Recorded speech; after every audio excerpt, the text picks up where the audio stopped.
Today, I am bringing you a solo episode of the Live Shit Get Banged podcast. We've got no intro, no outro, no video, and just my voice in your ears. And I won't lie, reason being is because I'm having some technical difficulties with my external hard drive, which we're not going to talk about because we're going to manifest that by this time next week, we are back in business and we are running again. But for now, I wanted to deliver some juicy wisdom to your ears, and if you enjoy today's episode, make sure to subscribe and join us for the next upcoming episode of Live Shit Get Banged.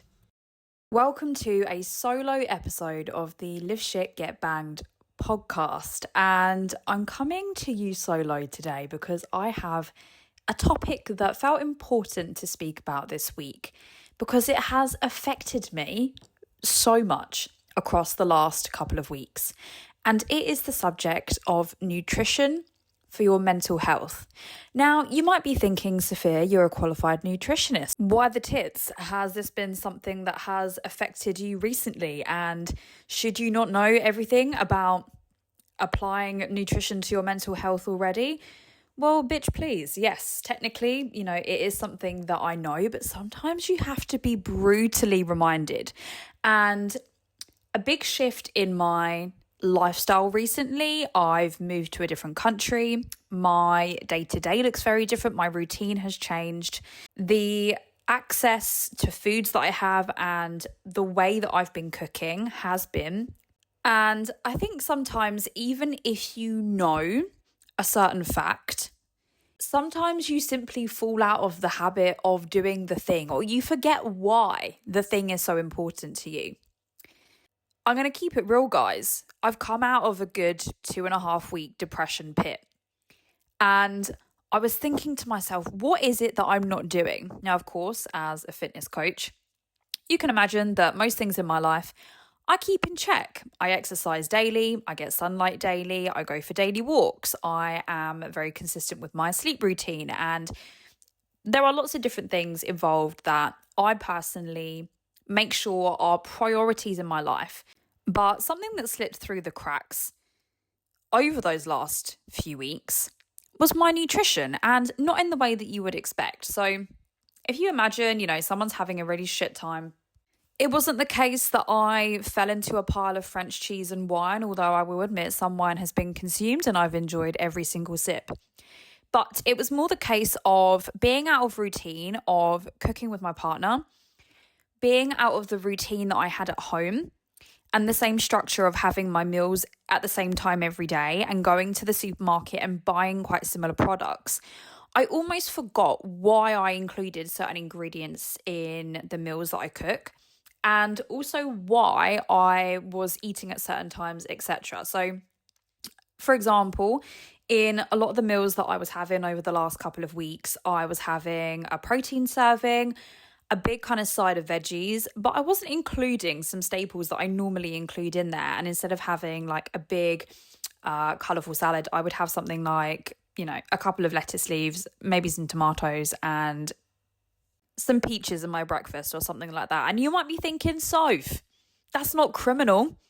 Like, that's pretty damn good. And I'm not saying that it's not. It is pretty damn good. We didn't fall into piles of cheese and wine. But what I am going to say today is how much I notice the effect of that on my mental health. And today I want to share with you guys some really cool ways that we can support our mental health and avoid having the mentee bees by ticking lots of boxes with your nutrition. And there is so much to learn about nutrition that has absolutely fuck all to do with fat loss, that has fuck all to do with building muscle. And I think there is so much value in knowing how you can support your energy levels, your mental well-being, and showing up as your best goddamn self every single day. And you can get that simply by, alongside other things, of course. But something that is just so cool that we can do with our nutrition is having it to support our mental well-being as well. So this is, of course, Even more relevant to you, if you are somebody that often suffers with brain fog, your energy levels are constantly low, your mood might be low, you might find it really hard to find motivation, you might find yourself wanting to snack on loads of chocolate, loads of sweets, loads of crap. You might find that you're struggling to sleep. You might find that you're feeling like a fucking anxious, stressed little bunny all of the time. So, I'm listing my personal symptoms here from the last couple of weeks as well. And if you're listening to this and you're like, fuck me, that sounds like me, well, bitch, this episode is for you. And best believe I forgot how important this is. And it took me back to a time before I focused on my nutrition. And I remember, so this was when I was working at a corporate job in London. I was out drinking all the time. I worked in events. I was getting home late. I wasn't sleeping. I wasn't giving myself any rest. At the weekends I was partying. And I remember thinking to myself, why the fuck, how am I so tired all of the time? And looking back, of course, there are other things that came into play, sleep, looking after my mental health, etc. But a massive one was nutrition, because all I used to eat was actually these funny little fish pies that my mum used to bring me because I was really skint at the time. And then maybe like a big salad with like literally a couple of lettuce leaves and maybe a tomato if you were lucky. And the rest of the time it was pretty much red wine, crisps and carrot sticks and hummus. And that was my diet. That's all that was going on, and not a lot of thought into actually fueling my body. Didn't have a lot of carbs in my diet. Protein sources were limited. I was vegan at the time, but not actually supporting a vegan diet in the way that I should have been supporting it. So instead of adding more foods into my diet, I simply cut them out and then didn't replace them with any other nutrient dense foods. So I want to give you guys kind of an insight today of different foods that do support our mental well-being and how you can include them in your diet. And I'm going to start by introducing you guys to a little introduction of the hormones that regulate our mood. And it is a mixture of hormones or neurotransmitters that contribute to feelings of happiness, regulating our mood, motivation, stress relief, etc. And the big boy is serotonin. So this is a mood stabilizer. It helps us regulate our mood, our sleep, our appetite, our digestion, and overall just a general sense of well-being. And the key things that support this are going to be sunlight exposure, regular exercise, but also having a balanced diet, especially in foods with a particular amino acid, aka a protein called tryptophan. And this is found in foods like eggs, turkey, nuts, and bananas. Now, another key factor here is that serotonin is produced in our gut. And if our gut health isn't having a fun time and we are not eating enough probiotic or prebiotic in our diet, so when I'm talking about prebiotic, I'm talking fiber. When I'm talking probiotics, I'm talking your fermented foods that are going to help us produce other metabolites and compounds that are going to support our digestion, our immune health, but also our mental health and well-being and the production of serotonin. And these are going to be your foods like yogurt, kefir, sauerkraut, kimchi, which is one of my faves, kombucha, which is very kind of cool and trendy at the moment. But then also looking at, your prebiotic fibers, bananas, garlic, onions is a big one, oats as well. So a couple of examples there for you all. Now, we also have another 3 kind of big hormones or chemicals that are produced in the body. Oxytocin being one of them, dopamine, endorphins. Now, some of these we would look at more external factors that don't have a lot to do with nutrition, but ones like dopamine, for example, are impacted also by our nutrition, and we can add in tyrosine rich foods like almonds, cheese, avocados. And another one that I didn't mention is GABA or GABA, so gamma aminobutyric acid. There we go, the calming neurotransmitter. And not only is this produced through doing things like meditation, yoga, but also going back to those fermented foods that I mentioned earlier, things like green tea, and also magnesium rich foods like spinach and pumpkin seeds. So you can see how having a combination of all of these foods in our diet can massively impact the production of some of those neurotransmitters. And you might be thinking, well, so, that sounds all very well and good, but there are so many other things in my life that make me fucking stressed. And no, I'm not giving you the key answer to everything and being the guru of mental health. But what I am saying is that this is a level of support that you can give to yourself. I'm not saying that it is the cure to depression, because of course we know that that is not the case. I'm not saying that it is a cure or an answer to all of the stresses and the way that you're managing stress in your life. Of course, there are so many other pillars that contribute to this. But what I am saying is that it is a really cool piece of the puzzle that will support you and not only make you feel good, but supporting your health long term. And fuck me, I forgot about some of the key ones. So sorry guys, I've made some notes on here. Clearly I can't read.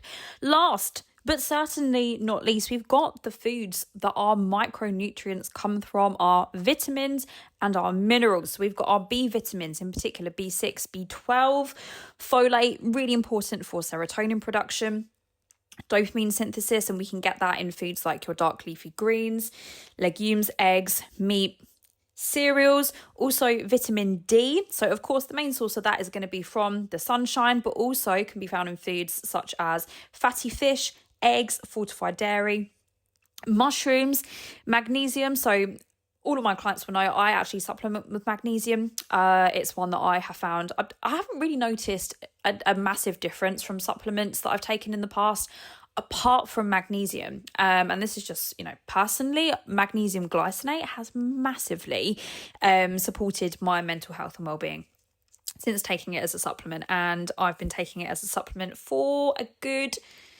gotta be around 2 years now. I've been taking it, and I definitely notice the difference when I come away from taking it.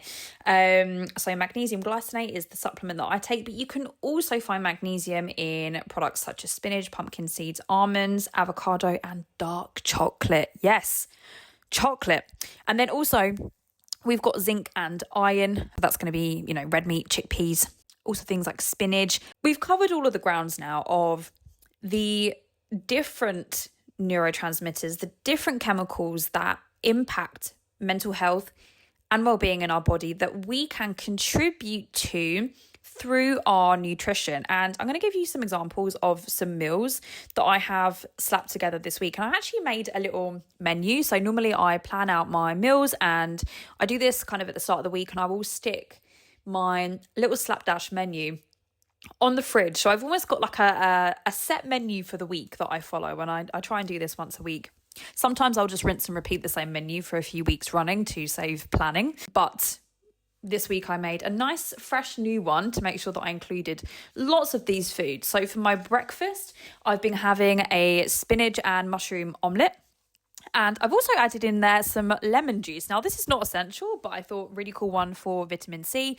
And you can buy lemon juice just in a litre bottle in the supermarkets in France, which I was like, that's fucking cool. And as a cheeky alternative, I've got yogurt and blueberries in there with a little sprinkle of granola, because not all of our foods have to be to support the mental health hormones. Some foods can be for the soul. And my chocolate granola is definitely one of those. For my lunch, I forgot that turkey was a food that you have outside of having for Christmas. But for lunch, I've been having a turkey and avocado salad, which has been making me feel quite fancy and alternative. And I've also been adding in some tomato. I've not been able to find any sunflower seeds in any shops around here, but if I did, I would be adding sunflower seeds to this as well. Now, my afternoon snack, I've got in there protein yogurt with either some blueberries, a banana, and some apples, which normally I'll chop up the bananas and apples and put it on a plate, and it just makes me feel a little bit more fancy and put together. And then in the evenings, I've been having either a salmon or a chicken kind of salady bowl type thing with some potatoes, because they're dirt cheap and I can bulk buy them and bulk cook them for the week. Skin on, a little bit of Parmesan cheese. Love that shit. And then I've been adding in some carrots, spinach, and once again, I haven't been able to find any just yet, but if I did have access to any kimchi, I'd be adding on a dollop of kimchi in there as well onto my salad. Or you can cook your salmon or your chicken in the kimchi. And I think that the cool thing with this is You can season things totally differently. So for example, like if you're having salmon in the evening, you can make it more kind of Mediterranean style, or you can go for kind of like Asian or like Oriental style and switching up the sides. So like I think it's quite useful to use it as a template, and then you can switch things in and out, change the seasonings, maybe changing some of the veg, and that really supports, you know, having like variety in your diet. So, you know, I'll probably switch this up next week. Then I've added in there, I've swapped out one of my afternoon cup of teas for a green tea, because that's got the lovely L-theanine in, which is another amino acid, great for supporting the mental health. And recently I have reinvested in a cheeky vitamin B complex to add in on top of my daily magnesium, which has also really helped as well. And I think since making those changes, and there are other contributing factors that have helped. So for example, not being in my luteal phase anymore, lifestyle thing, parts of my personal life that maybe have changed. But I can hands down say that I feel like a much better human for doing this. And these are things that I used to include in my diet all the time. And I almost just forgot. And I had to go down to the depths and the darks of having a couple of weeks of really shitty mental health to remind me why I do it and why it's so important. And actually, it's really fucking difficult to cope when I don't have those pillars to support me. And of course, regular exercise is one of those things for me as well. But I hope, if anything, like you can take from today's episode a couple of ideas and maybe some foods that you can start to sprinkle into your day-to-day so that you can support your mental health and well-being too. And bionutrition can be so fucking cool outside of just focusing on fat loss, just focusing on building muscle. And I hope that this episode has brought that support for you today. Okay, I will see you for the next episode. Sending big love to anyone that has made it this far. I'll catch you soon.